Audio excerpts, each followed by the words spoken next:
Oi, gente, meu nome é Bruno Bertolossi, participei do podcast Gente Como a Gente, tratando de filosofia e questões das mais atuais, de maneira muito didática, solta, é um bate-papo muito tranquilo e que você vai gostar com certeza. Assista.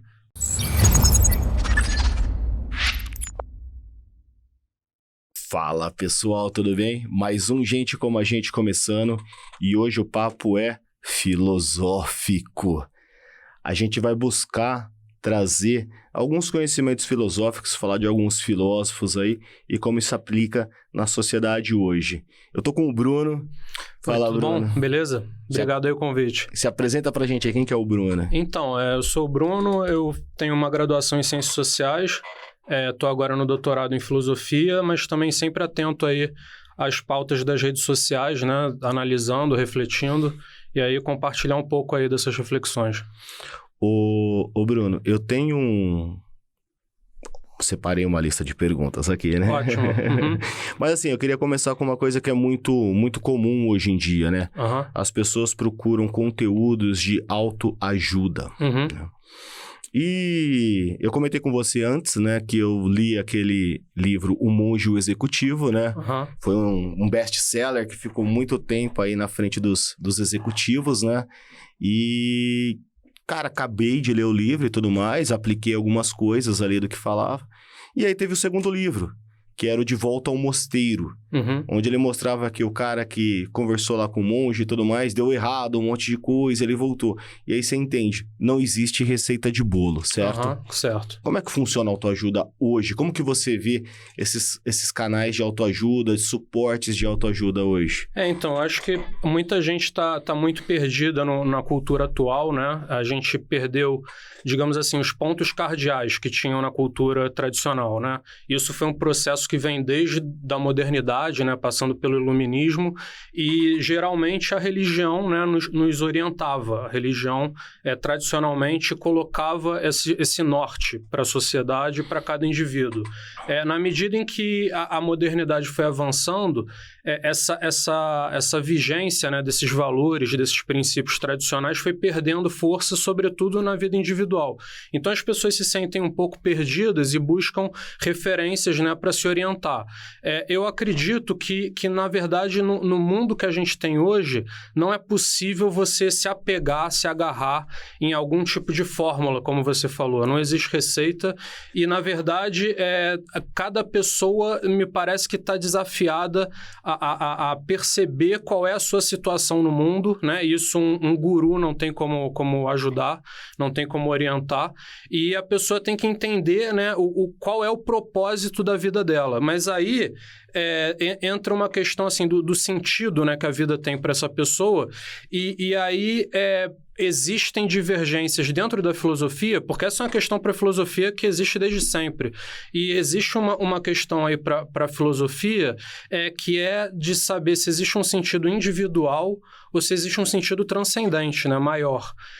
E que isso também foi trabalhado muito pela religião ao longo dos séculos.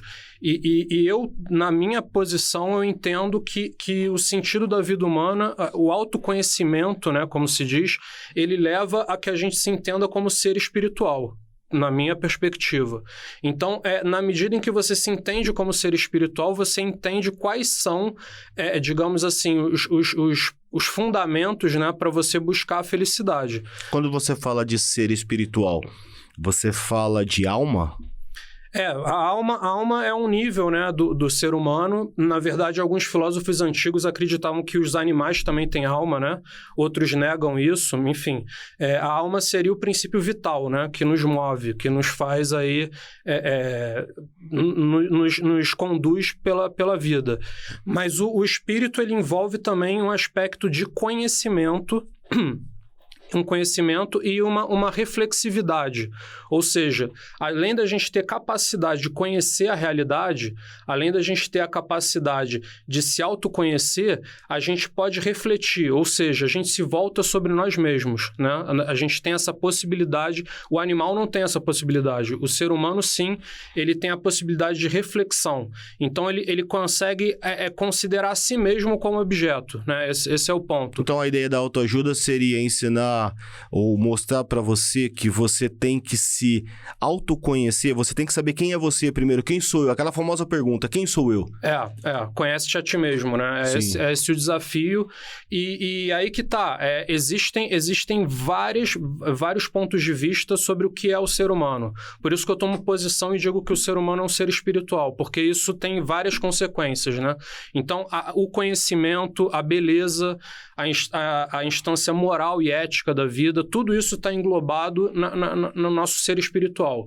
Isso tudo faz parte. Nós temos essa vocação para conhecer o universo, conhecer a realidade e nos conhecer a nós mesmos, né? Então, tudo isso se torna uma pauta, se você entende que você é um ser espiritual.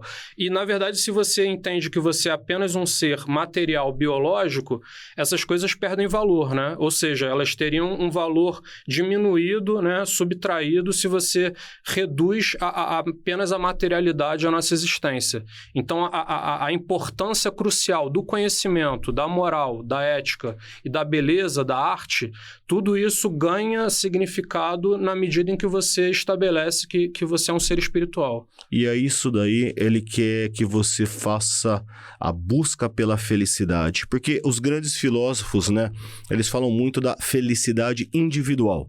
Certo? De você se tornar uma pessoa feliz. No seu ponto de vista, porque, assim, felicidade também não tem receita de bolo, correto? Então, assim, igual a autoajuda, felicidade é subjetiva. Aquilo que pode te deixar feliz, né, pode não me deixar feliz. A felicidade, ela também não é plena. Porque imagina que valor que você ia dar pra felicidade se você estivesse feliz a todo momento, né? Claro. Eu acho que aí entra também o próprio sofrimento como um ponto fundamental também da existência. Ou seja, a felicidade, ela ganha valor, intensidade e significado na medida em que ela se opõe ao sofrimento. A pessoa que não tem a experiência do sofrimento provavelmente não vai dar muito valor à felicidade ou não vai nem se dar conta de um momento de maior felicidade, né? O sofrimento como um parâmetro oposto, né, que coloca essa referência para que a felicidade ganhe o significado que tem. Mas na filosofia também existem divergências sobre esse ponto, né, a questão da felicidade individual ou coletiva. Existem filósofos que negam a possibilidade da felicidade individual porque supostamente não seria possível ser feliz num contexto coletivo triste, né? Seria esse o questionamento. Enfim, tudo isso está aí em questão, né? Tudo isso se discute bastante. Mas eu entendo, enfatizando essa posição inicial, que na medida em que você busca essas realizações espirituais, você se torna mais feliz. A questão de se você vai ser plenamente feliz ou não, isso também é uma discussão, né? Cabe a você. Então. Qual que é o seu limite? Até onde vai encher a sua tampa ali, né? Pois é. O meu coração transbordou de felicidade. Pois é. Como que você atinge isso daí também? É subjetivo. Até os próprios teólogos na tradição cristã, né, discutiam isso, se era possível essa felicidade plena em vida ou apenas na eternidade. Enfim, tem toda essa questão aí colocada. Eu acredito que é muito pretensioso quem quer limitar, né, a felicidade ou até mesmo negar a felicidade, como se fosse uma ilusão, etc. Existem alguns autores que chegam a esse ponto. A gente vai colocar esses autores lá para frente da nossa discussão isso aí para falar. Existe, né? Mas tem muita gente hoje vendendo felicidade na internet através de cifras, de números, de dígitos. Você vai atingir a felicidade. Como que você vê essa realidade, essa galera vendendo isso hoje? Porque, cara, a felicidade é subjetiva. Eu conheço muito... só pra você ter uma ideia. No primeiro episódio que nós gravamos no Gente Como a Gente, veio o Thiago. O Thiago, ele vendia a balinha no semáforo ali do Galassi. E ele me contando que ele sempre trabalhou sorridente. Isso que fez eu querer conhecer ele, me cativou e tudo mais. E ele contando que uma vez estava lá vendendo a balinha dele, todo sorridente... Parou do lado de uma mulher num carrão, ele falou, não sabia nem falar que carro que era. A mulher chorando pra mim virou assim, cara, eu tô num carro com ar-condicionado, cheio de conforto, tenho minha casa e tudo mais, você tá aqui no sol. Como que você consegue sorrir e eu tô chorando? Né? Eu acho que aí tem também um outro aspecto que a própria psicologia aporta, né, contribui para essa discussão, que é a questão da motivação. A pessoa pode se sentir satisfeita na medida em que ela realiza digamos assim, ela atinge uma realização, ela alcança uma realização. Então, até mesmo nos negócios, se você tem uma meta que você quer atingir, na hora que você atinge, você se sente satisfeito. Existe esse mecanismo também, de você se colocar, você ter essa motivação de realizar uma meta, você alcançou, você se sente satisfeito. Isso existe, né? Mas, na verdade, a felicidade não se esgota nisso, né? Como você está falando. E aí, na minha perspectiva, a felicidade também é uma questão interior, de uma compreensão interior, que às vezes, até mesmo na Bíblia, isso está colocado, né? No sentido de que não pode depender das circunstâncias. Ou seja, o estoicismo também trabalha com essa ideia. Que, na verdade, a felicidade plena é uma condição que você alcança interior. E que você pode ser feliz apesar das circunstâncias. Então, não são as circunstâncias que te trazem a felicidade, é uma condição interior que você conquista, né? É você escolher ser feliz. Eu acho que tem esse ponto. A pessoa primeiro tem que estar decidida a ser feliz. Mas como eu disse, eu acredito que essa felicidade, o alcance dessa felicidade, dependa de alguns itens que você realiza na perspectiva da vida espiritual. Ou seja, não só no sentido religioso, né? Mas como eu falei, do conhecimento, da vida prática, moral, ética e também da arte. Ou seja, o espírito ele tem algumas necessidades que ele tem que satisfazer, que para ele se contentar, né? Ou seja, não é uma questão totalmente aberta e indefinida. Ele tem alguns itens da vida humana que o satisfazem, o alimentam, né? Então, você alimentar o espírito e você cultivar esse espírito te ajudam a você se desenvolver na direção da felicidade. Você já viu um estudo que pegava pessoas doentes em hospitais que eram ateus e que eram crentes, believers, cristãos, né? E o índice de recuperação dos que tinham um apego numa fé era maior do que os que não tinham um apego numa fé. Você já chegou a ver isso? Até... Quando você fala de espiritualidade, assim, eu pergunto, é justamente ligado a isso a quem pratica uma fé, pratica uma religião, é isso? Na verdade, dentro da filosofia, o conceito é mais amplo, né? Mas com certeza engloba a religião e a fé, sem dúvida. Porque, assim, dentro de filosofia, você tem alguns itens que estabelecem que o ser humano é espiritual. Como eu falei, o conhecimento é como se fosse uma necessidade de conhecer, não é simplesmente que nós somos capazes de conhecer, mas que nós nos satisfazemos conhecendo. É o filos. Exatamente, você tem esse desejo e essa satisfação com o próprio conhecimento. Também nós temos uma necessidade de refletir eticamente e moralmente sobre as nossas ações, sobre o nosso comportamento. Então, nós nos julgamos, nós nos avaliamos, nós queremos ter esses valores em prática. E também a arte, né? A beleza é uma coisa que nos satisfaz muito.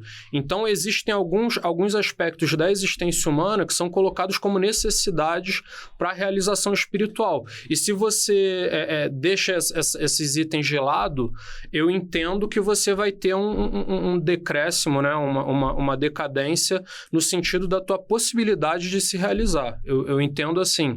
Mas isso que você menciona da fé e da espiritualidade, mesmo os estudos sobre motivação também dizem isso, né? A espiritualidade, a crença, né? Ela teria seria um fator também motivacional no sentido de você superar adversidades, né? Você ter aquele impulso para você não sucumbir, né? Não se deixar vencer e ter aquela motivação para superar, né?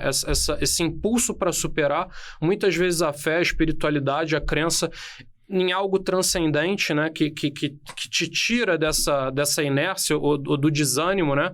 Que te dá um sentido maior para você lutar. Isso com certeza faz toda a diferença. Entendi.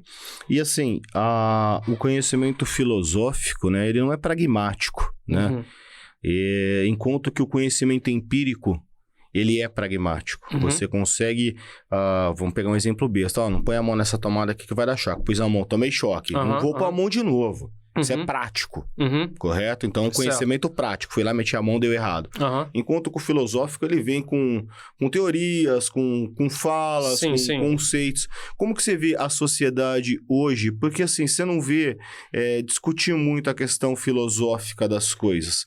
Você vê a questão empírica das coisas. Porque tudo é muito rápido. Hoje, você assiste um vídeo no YouTube, você bota lá na velocidade 1.25, 1.15, você vê o consumir o mais rápido possível, né? É verdade.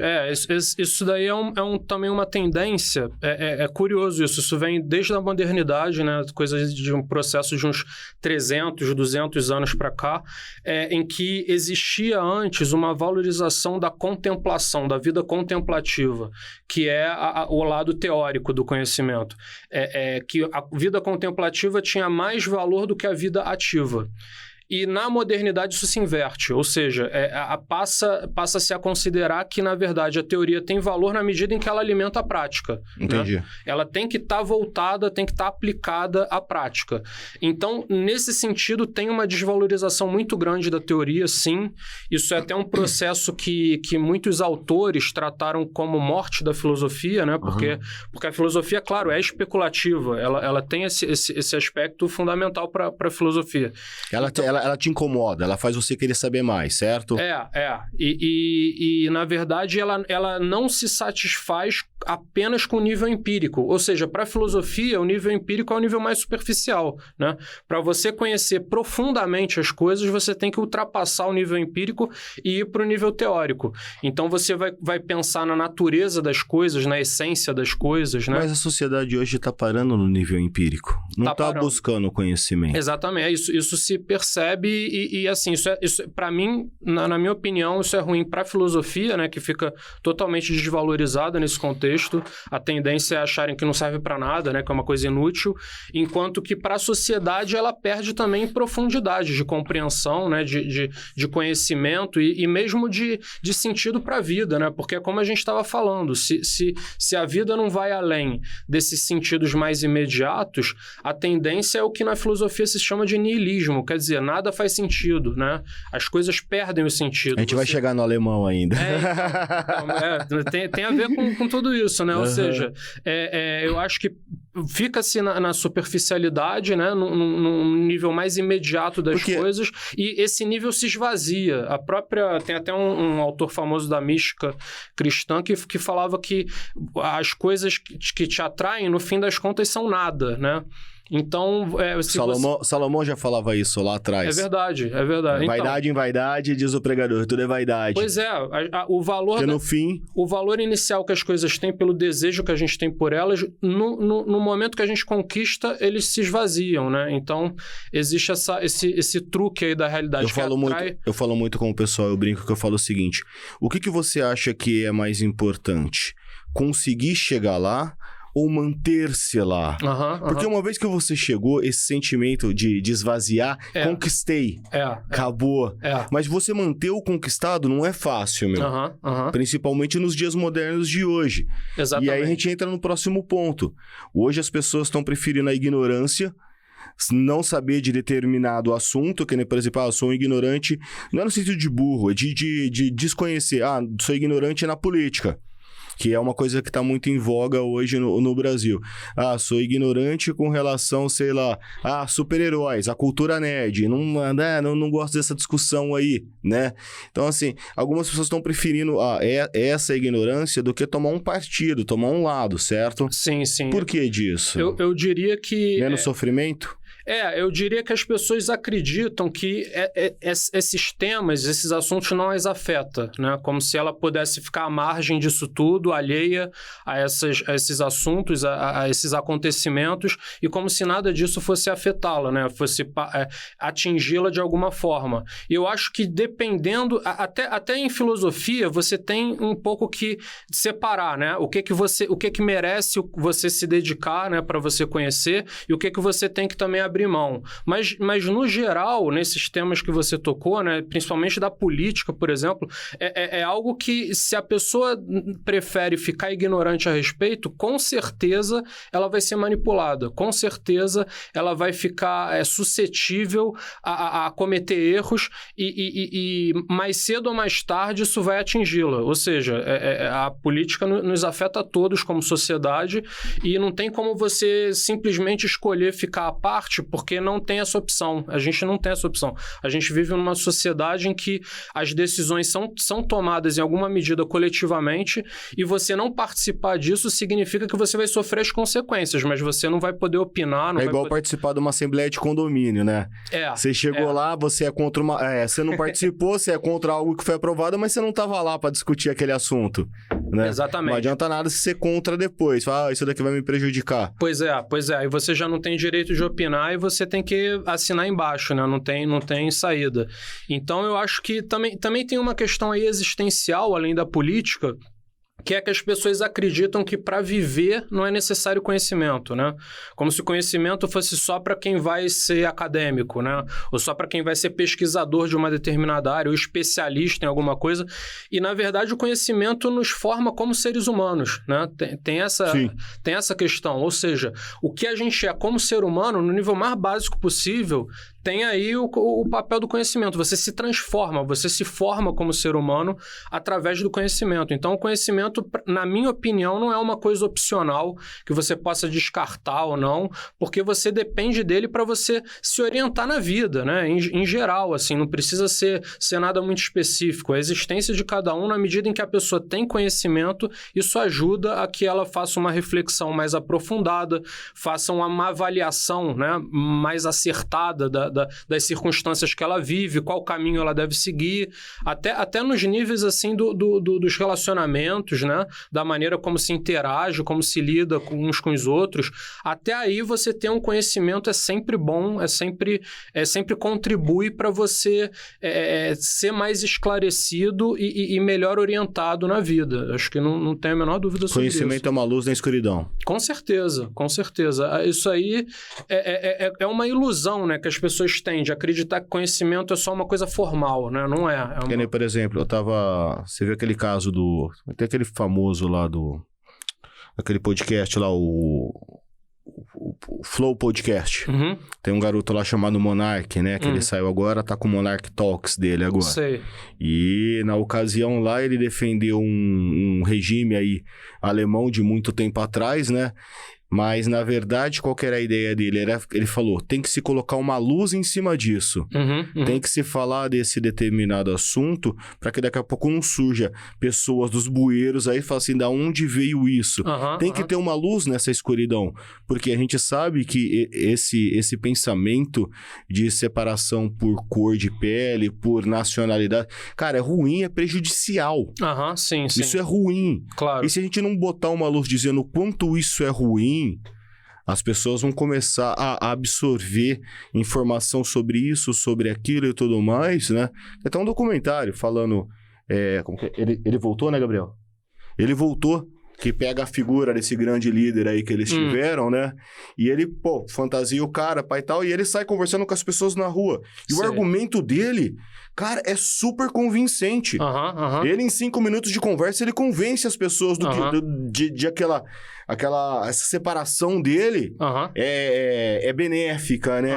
Então, assim, se você não tiver alguém botando luz em cima disso, é o que a gente tá falando. Luz... o conhecimento é uma luz na escuridão. Claro, não, e nesse sentido aí o conhecimento histórico, né, mais do que qualquer coisa, né, saber o que levou a esses acontecimentos, quais os discursos e quais também os elementos ideológicos. Porque hoje em dia na internet você tem acesso a tudo, né? E é como você falou, você pode ser induzido a consumir, né, conteúdos que parecem, pelo menos na aparência, né, tem ali uma sedução, alguma coisa interessante, mas que de fato são coisas perversas, né, coisas às vezes até monstruosas, que usam uma aparência sedutora para atrair as pessoas, mas que no fundo são ideologias muito, muito prejudiciais. Nefastas. São. E aí a gente entra no próximo tema, que é que tá muita coisa assim sendo discutida hoje no Brasil, que é a tal da fake news. Porque filosoficamente existe 3 verdades, certo? A sua, a minha e a verdade absoluta, correto? Cada um compra a verdade que lhe convém. Tô errado? Pois é. Como que você caracteriza assim? Porque o acesso à informação hoje ele é muito grande. Se, sei lá, o Neymar recuperar o tornozelo dele para voltar a jogar segunda-feira, já vai estar na mídia daqui 5 minutos, já o Neymar recuperou o tornozelo, vai jogar. A informação ela é muito rápida e dinâmica, né? E como que você vê essa questão de fake news hoje? Porque assim, quem que vai dizer o que é fake news e o que não é? Claro. Então, eu gosto da abordagem sobre fake news que coloca fake news como um aspecto, um elemento da polarização. Ou seja, para além da questão de se é mentira ou se é verdade, a fake news é um fenômeno que tem a ver com a hiperpolitização, né? A polarização nos extremos, né? Porque o que significa polarização? Que você agrupa, você aglutina as opiniões em 2 extremos. Os pontos intermediários são esvaziados, os grupos se aglutinam nos extremos e você tem uma série de pautas em que aqueles grupos se identificam e coincidem, né? Isso é polarização. No caso, as fake news, elas têm uma característica de ser um conteúdo que está... tem uma roupagem, né? Tem ali uma embalagem feita para ser consumida por esses grupos. Ou seja, já induz a aceitação, a adesão àquele conteúdo, porque ele já está feito sob medida para cada grupo da polarização. Então, a fake news, da maneira como eu entendo, pelo menos nesses tempos mais recentes, ela tem a ver com isso. E às vezes não com o aspecto da mentira, mas com o exagero, com a descontextualização. Você está dizendo que nós somos idiotas úteis. Existe essa tendência de manipulação dos grupos, exatamente. O grupo já está ali predisposto, né, a consumir aquilo. Então, você dá aquilo ali sob medida, as pessoas já aceitam e compartilham, né? Porque tem o compartilhamento, né? Não é só a pessoa acreditar ou duvidar. Ela vai aceitar e vai compartilhar. Então, ela entra nessa engrenagem, né? Ou seja, as pessoas se sentem... Porque também tem que comentar aí também do papel da mídia, né? Da mídia convencional. As pessoas se sentem se contrapondo à mídia convencional, né? Fazendo ali um trabalho meio que paralelo ao do jornalismo convencional. Então, elas são como se fossem agentes numa guerra de informação. Então, elas desempenham esse papel, elas aceitam e já compartilham. E eu vejo que é algo que, às vezes, a pessoa não está nem muito interessada em questionar, né? A pessoa não questiona, ela simplesmente já está com aquilo na cabeça, aquilo ali adere ao que ela já acreditava, então ela simplesmente passa adiante. Agora, para discutir o que é verdade, o que é mentira, né? E também os critérios da mídia convencional é uma discussão até mais complexa, né? Porque também a mídia convencional também usa técnicas, né?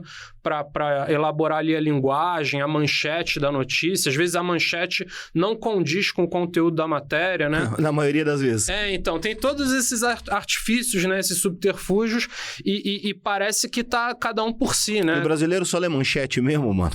Então, é o que facilita esse trabalho, né? Que a pessoa já pega ali, essa manchete aqui me agradou, já passa adiante. Então, contribui até com a desinformação, né? Às vezes a pessoa tá se sentindo ali informando mais, mas está promovendo a desinformação.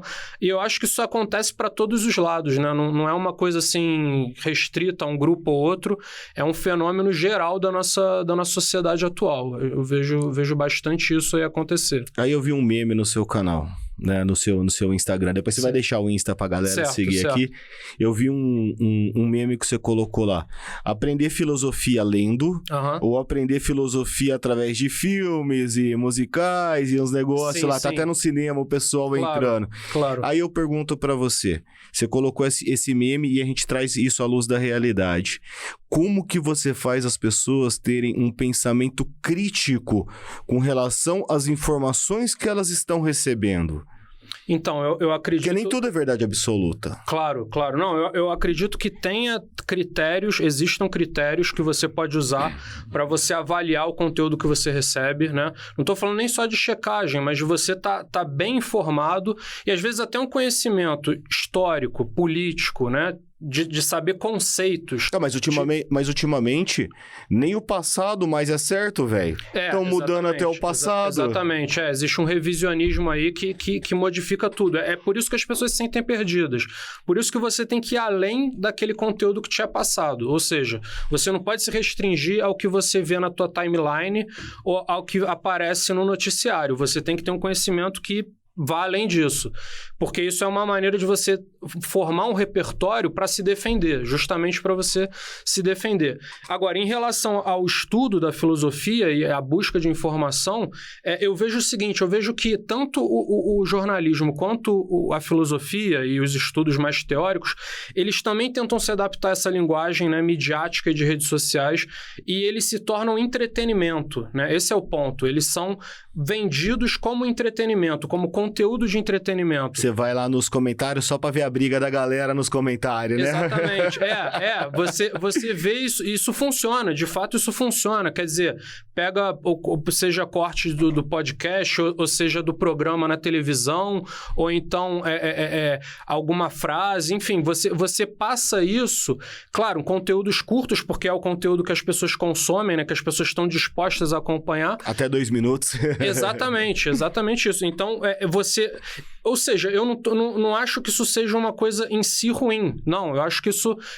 eu gosto também. Eu também gosto de me entreter, né? Consumir esse tipo de informação. Mas a pessoa tem que ter consciência que por esse meio, né? Por essa via, ela não vai aprender filosofia propriamente dita, né? Ela sem um livro, sem uma história da filosofia, sem um dicionário filosófico, sem referências aí teóricas, ela não vai aprender. Ela precisa ir atrás do conhecimento mais aprofundado, porque ela não pode se iludir que esse tipo de material já é suficiente para ela formar uma noção do que seja filosofia. De fato, não dá. Não tem como. Para quem quer começar a estudar filosofia, você indica começar por qual livro primeiro? Porque filosofia, vamos ser bem sinceros, não é fácil. Não. É chato. É difícil, né? E assim, um livro que você indica para quem quer começar assim, para não ter aquele impacto negativo logo de cara, assim. Se for para falar um livro, eu diria que o do Danilo Marcondes, que é um professor brasileiro, Iniciação à História da Filosofia. Legal. Porque o que acontece? A filosofia tem uma característica, assim, bem peculiar, que é que ela tem uma origem na Grécia, né? Ela começa na Grécia, e tudo que se desenvolve da filosofia nesses 2.500 anos, né? São mais de 2.500 anos, na verdade, tudo que se desenvolve nela remete de alguma maneira a essa origem. Não tem nada que seja totalmente desconectado dessa origem. Até o que se discute hoje, né, do século XX para o século XXI, ainda está reverberando discussões, questões, conceitos que aparecem desde a origem. Então, você conhecer a filosofia através da história da filosofia é um caminho que, na minha opinião, é o mais acertado. Porque você pegar um autor, assim, pensar um autor de uma época determinada e começar a ler, você não vai entender adequadamente. Vou ler a República de Platão aqui, hoje, vou começar...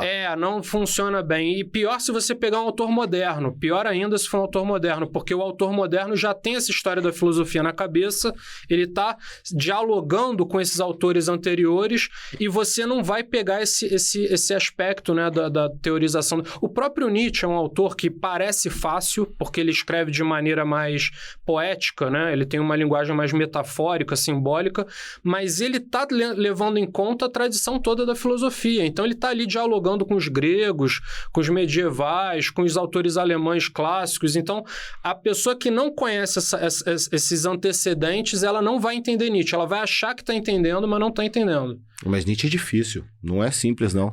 Não, mas eu digo que assim, você pega uma frase, às vezes, que alguém gosta... eu vejo direto isso daí. Aí parece que é compreensível, né? Mas não se você... Não é. Exatamente, não é. E hoje o mundo tá, não vou nem dizer o Brasil, mas o mundo tá bem dividido aí entre esquerda e direita, né? E a gente vê assim, existem algumas pautas na direita, existem algumas pautas na esquerda, que são legais, são pragmáticas, mas um não cede ao outro por conta dessa questão de polarização, né? Filosoficamente, como é que a gente pode chegar num bem comum para a política hoje que chegue a agradar as pessoas? Porque você tem aqui, vamos pegar o exemplo do Brasil, você tem lá esquerda, direita, e aí você tem o tal do centrão. O centrão virou uma forma pejorativa. hoje no meio político, né? Uhum. Mas, teoricamente, o Centrão era aquele cara que ele ia moderar as duas pontas ali e chegar num bem comum, certo? E hoje não existe. Como que a filosofia ajuda hoje a questão política do nosso país? É curioso, porque o próprio ideal da democracia, ele tinha como valor, né, essa coisa do debate entre posições diferentes e até contrárias, né? E pelo debate, pelo debate público, pelo debate democrático, poderia se chegar num meio termo, né? Justamente o ideal seria esse. Mas com a polarização, como você falou, isso se perde completamente. Porque como eu falei antes, a polarização, ela concentra as opiniões em dois extremos contrários e aí não tem diálogo. É uma coisa irredutível. São os extremos, por exemplo, a questão, digamos aí, econômica, né? Carga tributária ou assistência estatal, né? Digamos assim. Um vai dizer que tem que ter o máximo de carga tributária e o máximo de assistência estatal, e outro vai dizer que não tem que ter nenhuma carga tributária e nenhuma assistência estatal. Ou seja... Eu ficaria sem carga tributária, porque vai gerar mais emprego, vai gerar mais renda e vai tirar a pessoa que está precisando do Estado para que ela arrume um emprego e ela consiga se produzir sozinha ali, fazer as coisas por conta própria. Sim, não, claro, eu também tendo a me posicionar pelo liberalismo, mas o que eu digo é que, assim, como a polarização coloca em extremos, não existe nenhum meio termo em relação a isso. Entendi. Não existe o esforço de se chegar a um meio termo, né? Então, acaba extinguindo o próprio diálogo, ou seja, você ao invés de confrontar a sua posição com a do lado oposto, você simplesmente fica restrito a bater numa tecla e não ceder de maneira nenhuma, né? Então, isso é o que acaba acontecendo com esse fenômeno da polarização. E mais um detalhe também, que é o que chamam de polarização afetiva, que é o seguinte, acaba que as opiniões mesmas, elas não são o mais importante. A pessoa acaba se posicionando por pertencimento ao grupo. Então, ela pertence a um grupo, ela se identifica, né? A questão da identidade, ela se identifica com o grupo, ela defende apaixonadamente tudo aquilo que aquele grupo defende e ela odeia o grupo adversário. Então, acaba sendo uma coisa que vai mais pelas emoções e pelos afetos do que pela racionalidade. Então, aí também, nessa perspectiva, acaba o diálogo, porque não depende de argumentação, né? Se você tem uma posição boa e você argumenta por ela, e você escuta o argumento adversário, a tendência é você buscar ali chegar num ponto convergente, né? E num ponto o mais racional possível. Você usa critérios racionais. Mas quando você vai para essa coisa afetiva e emocional, não existe argumentação. A argumentação é extinta e dá lugar apenas à guerra, né? Mas aí que tá, isso existia. Uhum. Né? Vamos pegar aí, vamos voltar lá na época do cristianismo, né? Quando começou, você tinha lá um fariseu e um saduceu, que era o Saulo de Tarso e o Rubem, né? Dentro do templo ali, ambos eram contra o cristianismo, mas Paulo tinha deixa esses caras aí. E Rubem não, tem que acabar com esses caras. Mas eles eram amigos, né? A gente tem aí a questão do Chesterton com Bernard Shaw e o G.H. Wells, que são filósofos aí, pode-se dizer assim, na Inglaterra, né? Escreveram muito a respeito do pensamento, completamente pensamentos antagônicos, né? Sim. Mas eram amigos. Eles eram adversários no campo das ideias, mas eram amigos. Isso não estragava a amizade. Hoje a gente tá vendo assim, a galera brigar com a família, brigar com os amigos por questão política. É um fenômeno da polarização afetiva, exatamente isso que eu falei, que existe esse pertencimento ao grupo com o qual se identifica e um ódio pelo adversário. Isso é o que é exacerbado nesse contexto. Mas como você falou, o debate em si, até a filosofia tradicionalmente tem o que se chama de dialética, né? Sim. Que se confrontam posições, teses, né, contrárias e justamente essa contraposição delas é o que faz o pensamento avançar. Não é uma briga, é algo que faz o pensamento avançar. Você coloca duas teses contrárias para disputar e você vai desdobrando isso. E a filosofia, até tem um pensador chamado Hegel, que ele considera que o desenvolvimento histórico da filosofia, ao longo dos séculos, ele é dialético, ou seja, é justamente a disputa entre as teses que vai fazendo o pensamento ir adiante, não ficar parado, né? Coloca o pensamento em movimento, faz as teses se transformarem justamente por entrarem em disputa umas com as outras. E como você falou, isso não significa que deva haver inimizade ou ódio entre as partes que discutem. Mas aí uma das partes, ela já parte pro ad hominem. Já vai descrachando o outro camarada. Tinha um filósofo que ele ensinava isso. Você tá vendo que você vai perder, você já vai dar nas pernas do cara, pega a moral dele, pega a ética dele, fala que ele é feio, narigudo e os cambal. Então, isso daí já é um tipo de disputa que já não é a dialética, já é o que chama de erística, né? São técnicas até desonestas de debate, né? Acho que é Schopenhauer que ensina isso, não é? Tem um livro do Schopenhauer que dá esse manual aí. Sim.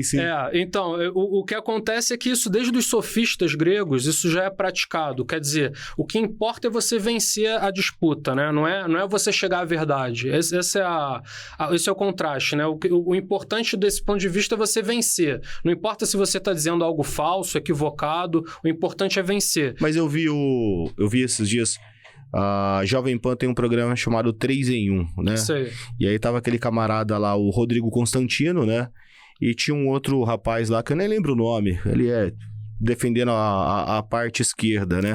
E estavam lá na discussão, fazendo a análise de um determinado. E o da esquerda partiu pro ad hominem. Ele falou assim, parei... Não vou discutir mais, a gente tá aqui pra debater ideias, não tá aqui pra atacar pessoas, então, tô desligando a minha câmera, que se o cara continuar no programa, eu não volto mais.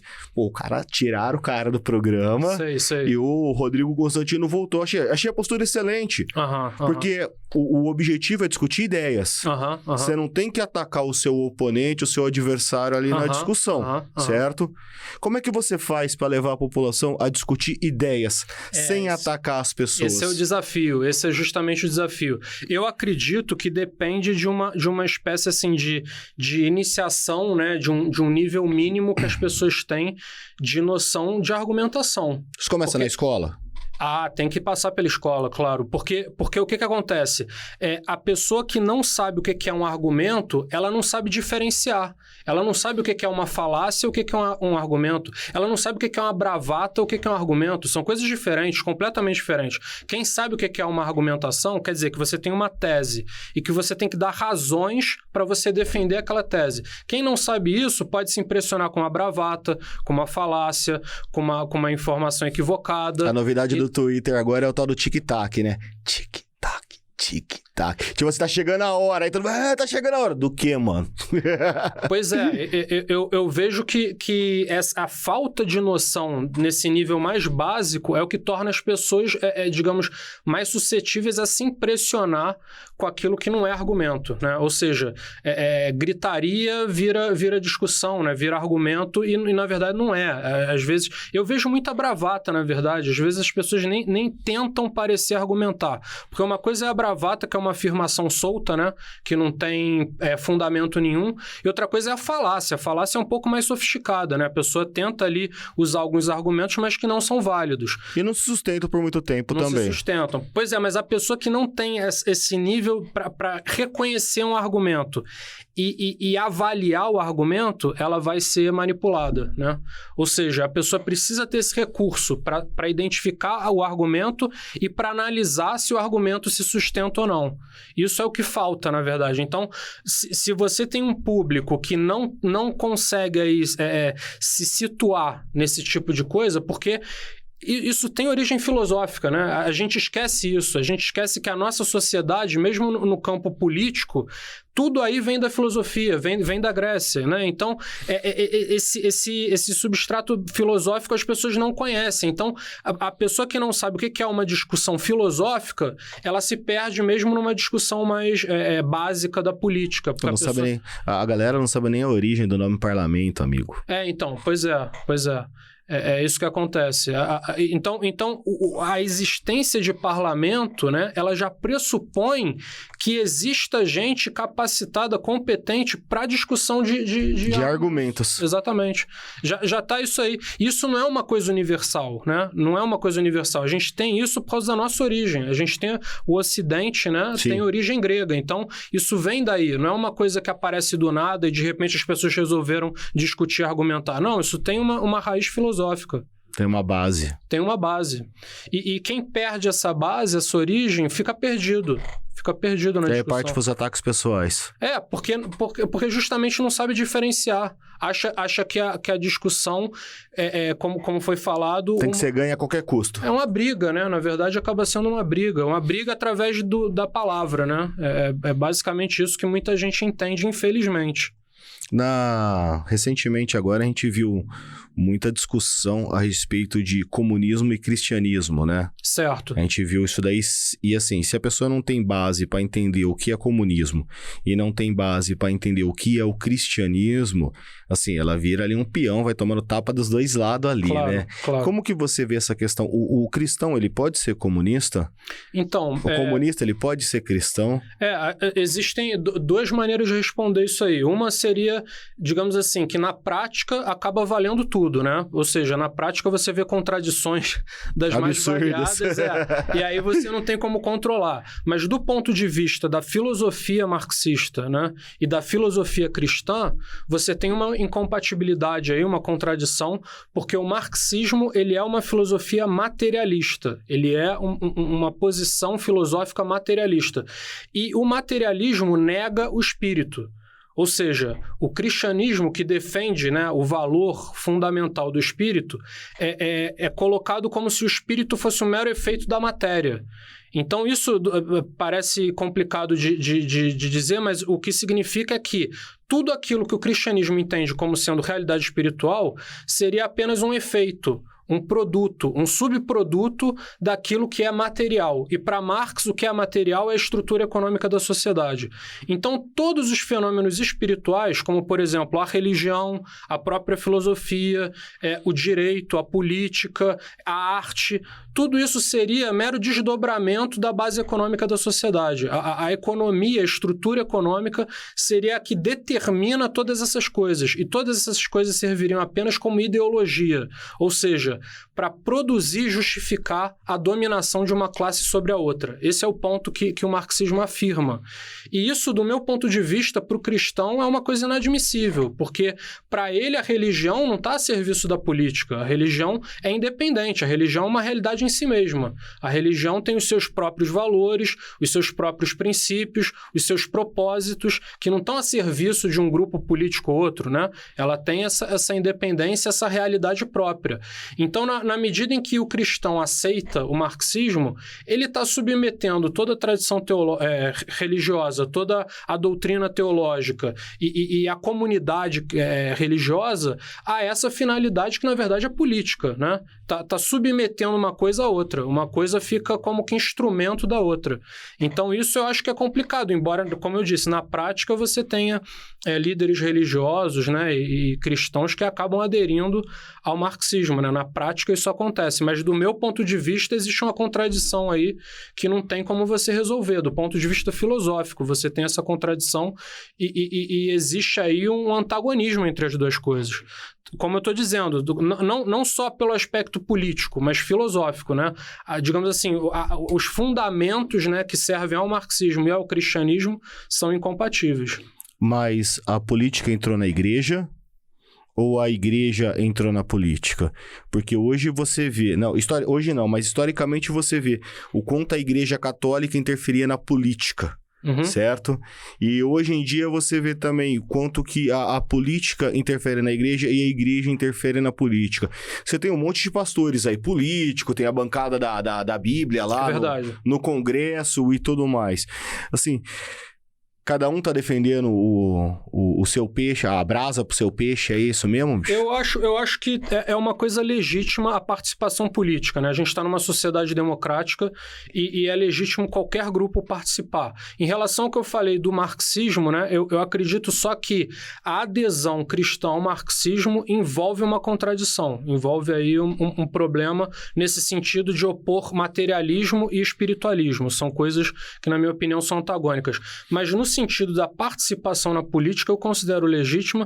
E como você falou, a Igreja Católica, tradicionalmente, tinha um poder até acima do poder político, né? Interferia diretamente, tinha essa ascendência... Acho que é a partir daí que surge a Igreja Anglicana, né? Que é a primeira igreja depois da Igreja Católica, né? Vem a reforma, exatamente. Então aí existe a separação, né? Entre Estado e Igreja. Aí existe essa separação. É o Estado moderno, né? Que tem todas essas nossas instituições, já vem se desenvolvendo a partir daí. E o que acontece é que você não pode obrigar, a partir do Estado, e isso é o Estado laico, né? Você não pode obrigar a população, a sociedade, a ter uma religião específica, né? A sociedade é livre para ter a religião que quiser. Mas não significa que os grupos religiosos não possam participar da política. A questão aí que a gente tem que questionar é em defesa do quê, né? Em defesa do que está participando, né? Quais são as pautas, né? Porque a gente pode considerar também que pelo fato de existirem grupos que são antirreligiosos, é legítimo também os grupos religiosos se defenderem, né? De alguma maneira. Quando entra em pautas aí que afetam, né? A religiosidade, né? Enfim, a questão da família, algumas pautas aí mais caras, né? Mais delicadas aí para os grupos religiosos, eu acho natural, né? E legítimo que os grupos se defendam, né? É uma coisa esperada até. A democracia vem da Grécia Antiga, certo? Certo. Como é que você vê a democracia hoje, no Brasil? Do ponto de vista filosófico. Uhum. Eu acho bastante complicado de avaliar, né? Porque a gente tem algumas instituições aí que são próprias da democracia, a gente tem a divisão entre os poderes, a gente tem a representatividade, né? O voto, enfim, você tem uma série de instituições que são próprias da democracia, a gente pode reconhecer no nosso sistema. A dúvida é se o sistema político, ele atua, né? Em defesa da sociedade, né, a qual ele representa, ou se ele atua em defesa de si próprio, né? Isso também é o que as pessoas acho que discutem, acho que isso aí envolve várias discussões diferentes que têm a ver com isso. Se o sistema político está em defesa de si mesmo, dos seus próprios interesses, ou seja, da classe política, ou se o sistema político está a serviço dos interesses da sociedade, né, que supostamente representa, né? Esse é o ponto, né? Teria que ser desse jeito, né?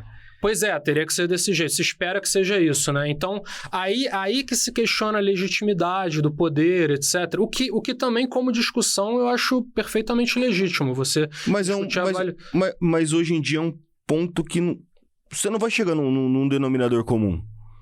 Porque hoje o que você entende é que é muita gente defendendo o seu interesse ali. Como é que é aquela expressão lá? Pouca farinha, meu pirão primeiro, tem um negócio desse assim e tudo mais, né? O camarada vai defender o dele, pô. Então, mas o que acontece? Eu acredito, né? Pode ser um pouco de idealismo da minha parte, mas eu acredito que o próprio sistema de votação, né, deveria funcionar de maneira que, na medida em que o político satisfaz o seu eleitorado, ele se reelege, né? Ele consegue se manter. Só que, claro, existem vários mecanismos, a própria propaganda, né, o marketing, enfim, a maneira como os grupos políticos trabalham, a adesão e o apoio do seu eleitorado, né, acaba muitas vezes distorcendo isso. Então, eu acho também que as pessoas não conseguem avaliar de maneira adequada, de maneira mais aguda, se os políticos realmente fazem aquilo pelo qual eles foram eleitos ou se eles estão ali, como você falou, defendendo o interesse próprio deles e deixando o eleitorado, né, digamos assim, de lado, né, e preocupando-se só em convencer aquele eleitor a cada 4 anos, né, que é o que acaba também sendo prática para muitos, né? Eu acho que é um padrão aí infeliz que a gente tem. Mas aí que tá, volta ao que a gente falou antes, passa pelo conhecimento, né? A população tem que adquirir um conhecimento maior, tem que se inteirar mais dos processos políticos, conhecer, se informar, para que possa ter uma avaliação mais crítica mesmo do que fazem, né, na classe política, do que os parlamentares, o executivo, o próprio judiciário faz, para que a população possa reivindicar, né, o que ela tem de interesse, o que são seus direitos, o que supostamente ela tem como direitos, né? Até a gente falou de questão de assistência estatal ou não. O fato é que no Brasil, apesar de existirem vários programas, etc., a população que depende deles fica desassistida, né? Então, é muita coisa que acontece em teoria, no discurso, né? No discurso ideológico, mas que na prática nem sempre se entrega, né? Acho que é isso que... Mas aí é o grande ponto. As pessoas realmente sabem o que elas querem, né? Ou estão dizendo para elas o que elas querem. Esse é um ponto interessante, porque realmente. A gente entra no grancismo. Exatamente. Antonio Gramsci, né? Sim. Fundador do Partido Comunista Italiano. Sim. Que ele vem com a guerra do imaginário aí. Exatamente. De colocar as coisas com o meio acadêmico, o meio filosófico, o meio das artes e tudo mais. E vai fazendo jornalismo também. O próprio jornalismo. E vai fazendo inputs. Sim, exatamente. E aí eu pergunto, as pessoas sabem o que elas querem numa democracia? Esse é um ponto crucial, porque o que acontece? A gente tem que entender o que é hegemonia, né? Hegemonia para entender esse processo. A hegemonia significa que o poder ele se exerce tanto pela força, por um lado, né, pela imposição do poder, mas, por outro lado, ele depende da legitimidade. O poder, ele domina a sociedade, mas, por outro lado, ele dirige, ele conduz. Então, o que acontece? A sociedade tem que estar de acordo, tem que considerar adequado a condução do poder. E para que a sociedade possa aderir, apoiar, legitimar e considerar adequado a direção que o poder dá, disso depende a formação cultural dela, né? A formação cultural da sociedade vai definir qual grupo no poder que ela vai apoiar ou deixar de apoiar, ou se opor, né? Ou derrubar, né? Ou seja, aí passa por tudo isso que você falou. São instâncias que formam cultural e ideologicamente a população, né? Passa pela igreja, passa pela escola, passa pela mídia, pelas artes, né? Tudo isso forma culturalmente e em relação a isso que as pessoas vão formar a sua consciência. A sua consciência não é independente de todas essas instâncias. Então, o que acontece? Para o marxismo, né, essas instâncias estariam dominadas pela ideologia que eles chamam burguesa, né? Okay. Então, eles estariam disputando esses espaços, né, para ocupar esses espaços e virarem o jogo, né? Ou seja, ao invés de ser disseminada a ideologia que eles consideram burguesa e que sustenta a sociedade capitalista, eles substituiriam, né, essa formação cultural e ideológica por um viés que interessa ao marxismo, ou seja, por uma perspectiva mais voltada para o socialismo, né? Para valores que se opõem, por exemplo, à propriedade privada, né? Enfim, aqueles itens que são caros ao capitalismo, né? Ao modo de funcionamento da sociedade capitalista. É exatamente por aí. Mas... Eu não sei, às vezes parece que a gente vive um jogo de mentiras e verdades, né? Cara, porque é aquilo que eu falei pra você, a sociedade realmente sabe o que ela quer? Ou disseram pra ela o que ela quer? E aí a gente volta na falta do pensamento crítico. Pô, de criticar aquilo, fazer realmente, é isso daí mesmo? Isso daqui é benéfico? E olhar o mais além, procurar conhecer mais, e a sociedade não faz isso. A gente tá vendo o QI da humanidade diminuir, Bruno. É verdade. E com tanta informação disponível, né, tão fácil de acessar, a gente está assistindo isso. Eu acho até que tem um detalhe interessante aí sobre essa parte teórica do marxismo, que é o seguinte, para eles... como você falou de jogo de verdade e mentira, para eles não existe verdade, no sentido de que a ideologia ela não tem que corresponder à realidade. A ideologia pode ser formada por várias noções e crenças equivocadas, falsas, não importa. Para o marxismo, o importante da ideologia, nessa perspectiva, é que a ideologia impulsa para a ação. Então, o importante para eles é a ação política. Ou seja, uma revolução se precisar até de armas, enquanto o gramscismo é uma revolução ideológica. Sim, mas no limite, a pessoa formada nessa cultura mais marxista, com viés marxista, vai estar disposta a realizar a revolução, vai aderir à revolução, mesmo no sentido tradicional, né, militar, né, armado, etc. À medida em que a pessoa tem essa ideologia, porque a ideologia ela envolve crenças, noções, concepções, mas ela envolve também normas de conduta. Né? O comportamento da pessoa vai ser orientado por aquela ideologia. Então, na hora de apoiar um grupo revolucionário, se a pessoa está formada nessa perspectiva, ela vai apoiar, ela vai aderir, ela vai se mobilizar, entendeu? A importância da ideologia para eles é organizar a militância e mobilizar. No contexto que seja. Não tem uma coisa muito fechada, assim, por etapas ou por... Eu não sei, porque assim, eu fico pensando... A sociedade hoje, ela busca coisas tão fúteis para satisfazer problemas momentâneos, para satisfação momentânea, que a gente vive à base de pão e circo, né? Então tem uma filosofia do pão e circo aí. Aí você vê as pessoas presas na frente de uma tela assistindo uma Fazenda, você vê as pessoas presas na frente de uma tela assistindo um Big Brother. Não tô condenando quem assiste isso, né? Eu não consumo esse tipo de conteúdo, né? Mas assim, você vê que, fica vendo fuxiquinha do fulano, futrica do Beltrano, e assim, isso dá engajamento. A gente fala assim, o que é que dá mais engajamento, Gabriel? É mentira, briga e... Polêmica, bicho. Então, assim, você vira uma filosofia de pão e circo. Tem umas polêmicas forjadas, né? Sim. Que não tem nem autenticidade. Nem... Sim. E aí você fala assim, o que tá acontecendo? Cadê o pensamento crítico? Porque é pão e circo. Isso complica bastante as coisas, porque é isso, hoje em dia impera o que dá engajamento, é isso que a gente observa, né? O conteúdo que ele chama um pouco mais a reflexão, ele é deixado de lado, e aí que tá, o mecanismo é emocional, né? O que exalta emoções mais primitivas, né? O ódio, a raiva, né? A indignação, né? Verdade. Então mexe com isso, aí gera engajamento.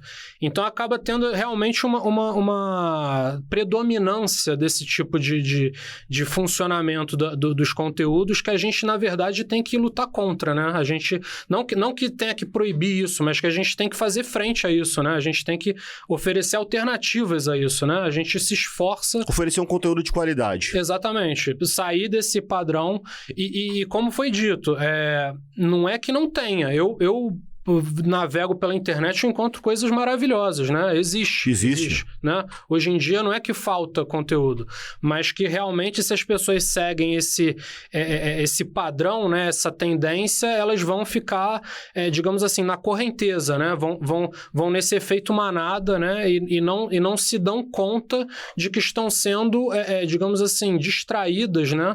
Para não se atentarem às coisas mais importantes, seja do ponto de vista social ou mesmo individual. Porque eu acho que a parte individual também fica muito prejudicada se a pessoa só consome esse tipo de futilidade, né? Como você falou. Isso aí fica muito... A pessoa se prejudica demais. A pessoa não vai ter um nível, né, de compreensão das coisas mínimo, né? Mas aí a gente entra nos filósofos da depressão.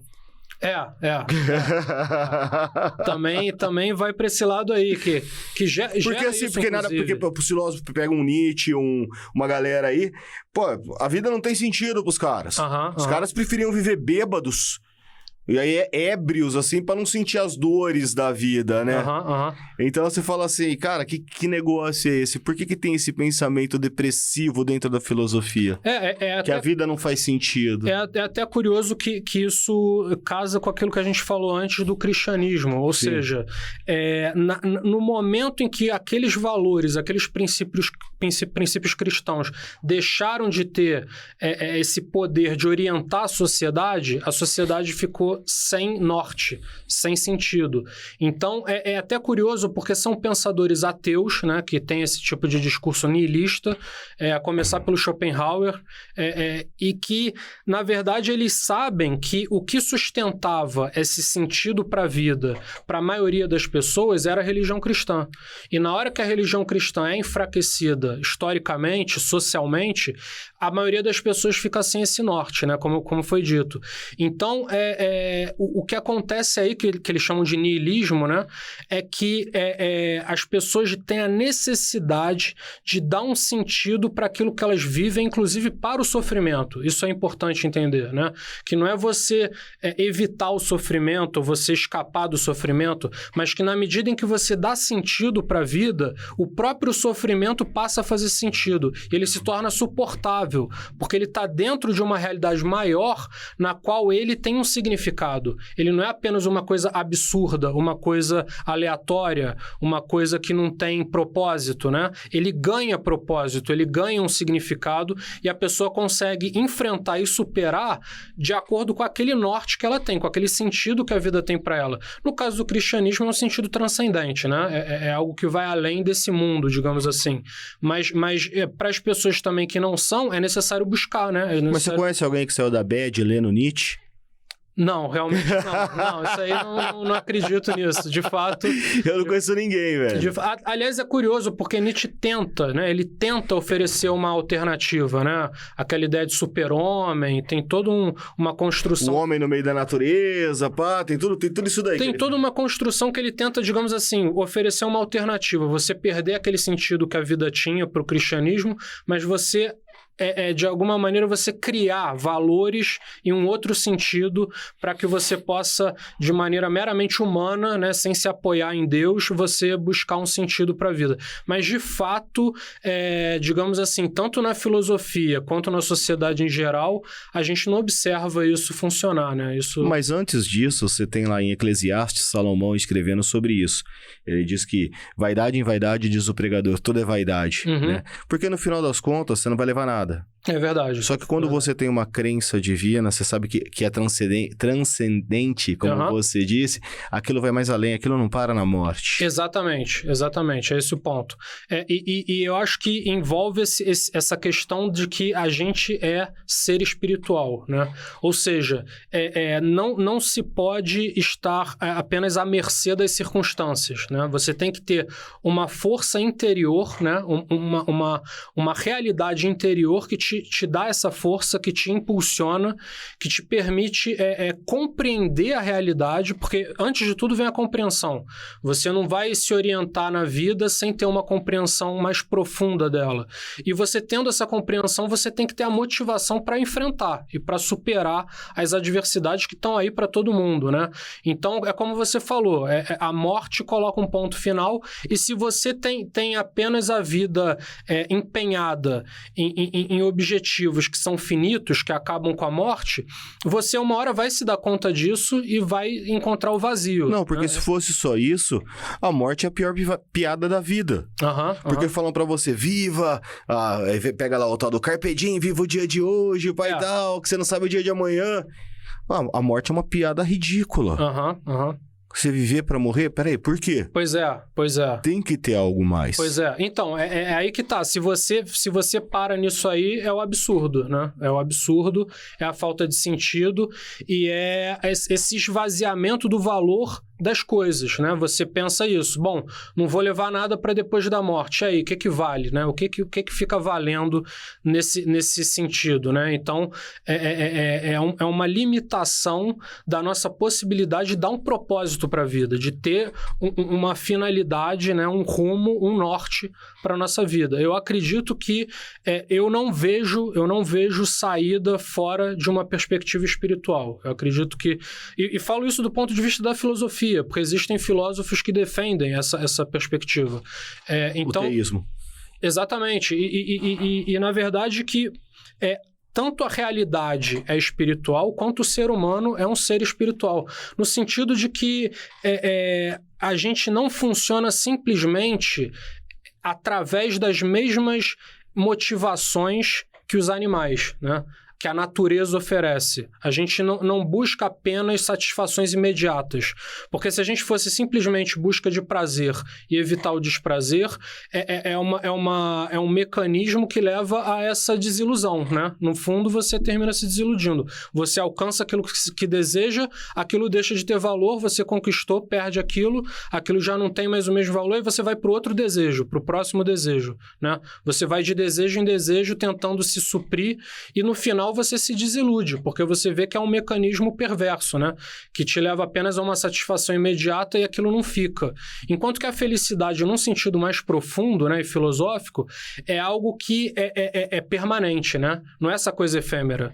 Pensar a felicidade como momentos de alegria não é possível. A felicidade tem uma perenidade, ela tem uma permanência, ela não é algo que você simplesmente perde porque você sofre. Você é feliz apesar do sofrimento, né? Sim. Essa questão. E a filosofia, você vê que assim, todos os filósofos, eles tomam partidos, eles tomam lados, eles defendem uma crença deles, né? E tem uma galera aí que joga na coluna do meio aí, como o tal do isentão, que fica em cima do muro, né?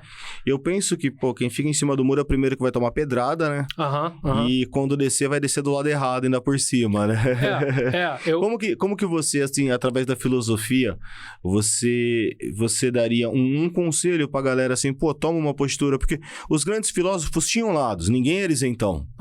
Não tava lá blá blá blá, blá blá blá, blá blá blá, mas sem chegar numa conclusão. Eles te davam uma conclusão ali. Sim, é verdade. Eu acredito que aí tem dois aspectos, né? Um é a opinião pessoal, né? A pessoa tem que ter uma tese sua, né? Isso aí eu concordo contigo plenamente. Outra coisa é você aderir a opiniões de grupos, né? Aí é outro problema um pouco mais complicado, porque em certos contextos, como você falou, não tem para onde escapar, você tem que escolher um lado. Isso é verdade. Por exemplo, numa eleição, né? Numa eleição você vai lá e vai ter que votar, né? Você anular, você votar branco não resolve nada, né? Então você tem que optar e você vai aderir a uma posição que é coletiva, né? Então, eu acredito que sim, que você tem que ter o discernimento de saber quais são os contextos e os momentos em que você tem que tomar partido, né? Digamos assim, tomar partido. E partido daquilo que está colocado. Você tem que se definir. Eu acredito nisso também. Mas eu acho que em outras discussões que envolvem possibilidades mais amplas de posicionamento, né? Que são mais complexas e mais diversas de posição que se toma, às vezes você pode não estar aderindo a uma posição partidária, mas você tomar a sua posição, né? Ou seja, em relação ao marxismo, por exemplo, a posição que eu tomo não é nem a que tem o discurso da esquerda, nem o discurso da direita, mas eu me oponho, eu tenho uma crítica ao marxismo por motivos meus, né? Então eu acredito que sim, que a gente tem que formar posição e a gente forma essa posição refletindo, né? Não é na base da emoção. Mas né? só colocando um ponto aqui. A partir do momento que você conhece quem foi Karl Marx, velho, não tem como apoiar o que ele escreve. O que ele construiu? O que ele fez? Cadê a família dele? São aspectos biográficos que pesam, né? Não, a biografia dele, só de ler a biografia desse camarada, já faz você contra o que ele prega. No meu caso pessoal... Quem foi o homem, eu já olho... Claro. Eu assim, na minha perspectiva, eu acabei me distanciando, né, do marxismo, apesar de ter uma visão mais de esquerda quando mais jovem, né? Eu acabei me distanciando pela maneira que o marxismo encara a cultura, que é isso tudo que a gente falou aqui na conversa, né? Essa coisa materialista. A redução da cultura a uma ideologia a serviço das classes para justificar e produzir dominação. Isso, para mim, a cultura não é. A cultura não pode ser a cultura é libertadora. Exatamente. Ela não é de repressão, ela é libertadora. Exatamente, eu também acredito nisso. A expressão do artista, ela é libertadora. Claro. Não, e em todas as suas instâncias, na religião, na filosofia, cada área dessas da cultura, ela alimenta o espírito e dá sentido. Elas servem para justamente criar sentido para a vida, né? Elas têm esse poder, né? De a gente usar a consciência e a inteligência para encontrar conhecimento, encontrar valores, e isso tudo está na cultura. Isso não é apenas uma ferramenta, um instrumento do jogo político, da dominação de classes, né? Isso seria uma cultura como uma coisa perversa, se a cultura fosse rebaixada a isso.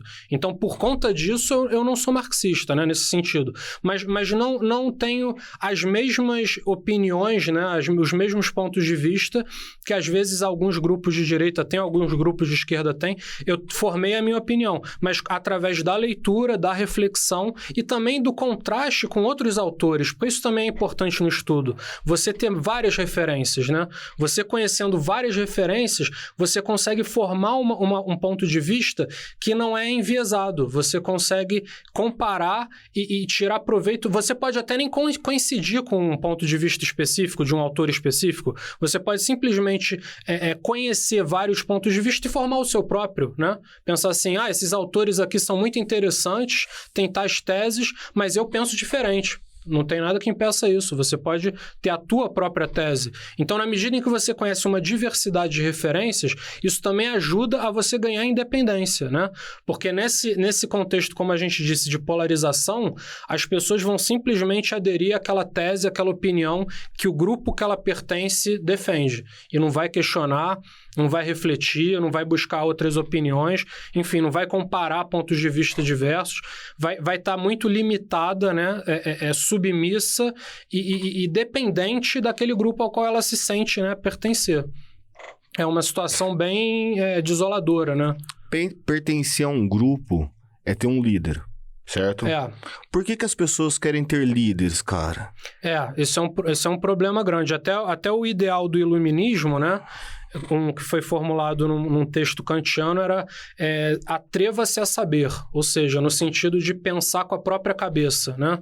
Você não depender da opinião dos outros, você ter um tutor, alguém que é o teu tutor para te dizer o que você tem que pensar ou deixar de pensar, né? Esse era o ideal do iluminismo, mas a gente vê que a sociedade está muito longe de alcançar isso aí. Talvez no extremo oposto, né? A gente vê isso de fato, e isso agrada muito os movimentos populistas, né? O populismo trabalha com isso, em que as pessoas aderem a uma massa, né? Tem aquela ideologia ali que é uma espécie de embriaguez, né? Uma coisa emocional que a faz sempre seguir o líder. É exatamente isso. É um líder dela contra um inimigo, né? Um inimigo apocalíptico, né? Coloca um outro inimigo apocalíptico e o líder do movimento é o grande herói que vai poder combater aquele inimigo e vai poder levar o grupo à libertação de todos os males da sociedade. Então as pessoas acabam se perdendo nesse tipo de perspectiva e guiada, como eu disse, emocionalmente, não tem argumento, não tem argumentação, não tem reflexão, não tem nada, né? Não tem estudo. E quando vai pro debate, é só a agressão pessoal. É o que funciona. Até é curioso, porque eu já li autores que defendem o populismo, por incrível que pareça, existem autores que defendem o populismo, e eles dizem abertamente que, assim, não se deve argumentar. Faça uma frase de efeito, diga uma bravata, né? Faça um ataque ao outro, e é isso aí que vai repercutir, né? É o que funciona, né? Na prática, para esses movimentos, é o que funciona. A argumentação acaba sendo perdida. As pessoas Você conhece o professor Olavo de Carvalho? Sim, sei. Ele tem uma frase que eu uso muito. Como é que é? Sorrisinho de deboche é argumento de puta, né? Isso é muito usado. É tudo nessa perspectiva, né? É você debochar, é você ridicularizar, é você... Você quebra o outro lado. Exatamente. É você acusar de coisas monstruosas, né? Horrendas, condenáveis, enfim. E o debate propriamente dito, você... Fica em segundo plano. Exatamente. Você evade a discussão e vai para esses outros... para esse tipo de baixaria, né? Foi o que a gente viu nos debates políticos recentes. E cada um fala o que quer, né? Cada um fala o que quer. Não existe nenhuma relação entre o que um diz e o outro perguntou, né? Foi ridículo. A gente assiste isso. Porque a coisa tá funcionando nessa chave, né? Nesse mecanismo. A coisa... E, infelizmente, funciona, né? O povo tá consumindo isso. Tá funcionando, pois Tá funcionando. Cara, eu bati um papo aqui com o Bruno. Bruno... quais são suas redes sociais? Fala pra galera aí. No Instagram é o b.bertolossi e no YouTube eu tenho o Filosofia e Antropologia Bruno Bertolossi. E a galera pode entrar lá, pode curtir, pode acompanhar. Isso. E também vou sempre postar conteúdos que tem a ver com filosofia, com antropologia e com política nessa perspectiva aqui que foi tratada no podcast, né? Legal. Eu quero agradecer a sua participação aqui hoje. Eu quero agradecer por você ter vindo aqui com a gente hoje. Te desejar sucesso na sua carreira aí, que Deus te abençoe. Beleza. E precisar, estamos aqui também. Muito obrigado. Eu agradeço o convite mais uma vez. Foi um prazer enorme estar aqui e tamo junto. Legal. Valeu. Valeu. Até mais, pessoal. Tchau.